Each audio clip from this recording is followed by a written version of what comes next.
Hi, this is Sharon at fitandfun.com. I'm showing you my outline, I guess, for my new ebook, which is going to be a collection of short stories, and talk about how I'm processing that.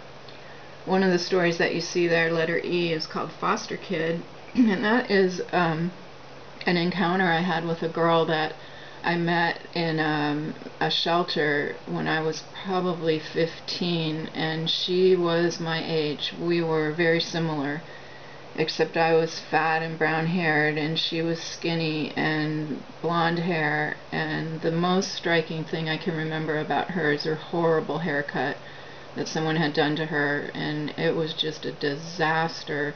She had what was probably beautiful hair, but it was sticking out. I guess young kids, girls kind of would do that these days, but back in the 70s we all wanted our long flowing hair like hippies, and this girl, it wasn't good. Also, she was injured. Something had happened to her before she got to where we were.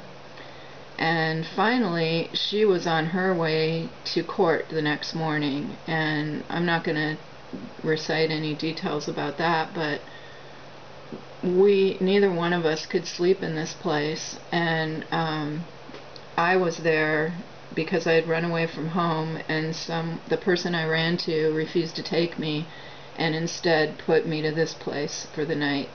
And once I got in there without understanding where I was, I could not get out again until whenever they opened the gate, which I don't know what time it was, 6 a.m. or dawn or 8, I have no idea, but I couldn't get out of that place unless I climbed a fence or something. And the lady who was like a reception lady for the night, or a nurse or something, let me and this foster kid go sit out on the stoop, which was facing a very bad area of town, downtown, in a big city, and we were behind like a fence, like you'd be in a school with big locks on it, and we were just sitting on this big old Victorian mansion steps, which behind us was full of other homeless people and mentally ill and just awful place, and it smelled bad. And so anyway, the lady let us sit out there, and I spent the night with this girl talking to her, and I had like 4 cigarettes, so we shared them, and basically I'll tell you that the experience of being with her and things she told me and things that happened that night were really on my mind probably for the rest of my life. And one of the things I strikingly remember about that night was the gates being opened, and they were opened by like some guy, maintenance type of guy, that just came around the corner like every day probably. I'm sure he just worked there and it was his job to open the door, and as soon as he got that gate big enough for my body, I just ran, and I knew I was going to do it. She knew I was going to do it, and of course no one else had a clue. And I just remember his face as he opened the door, and I was determined, and of course he wasn't even thinking of trying to stop me.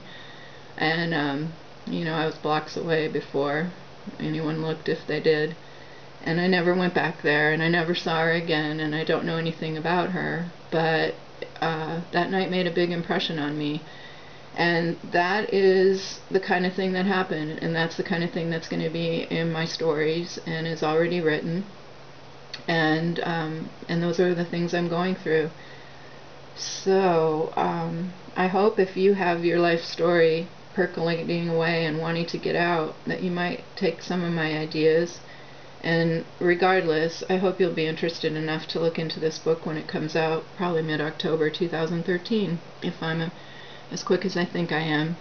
And be sure to fit in fun in everything that you do.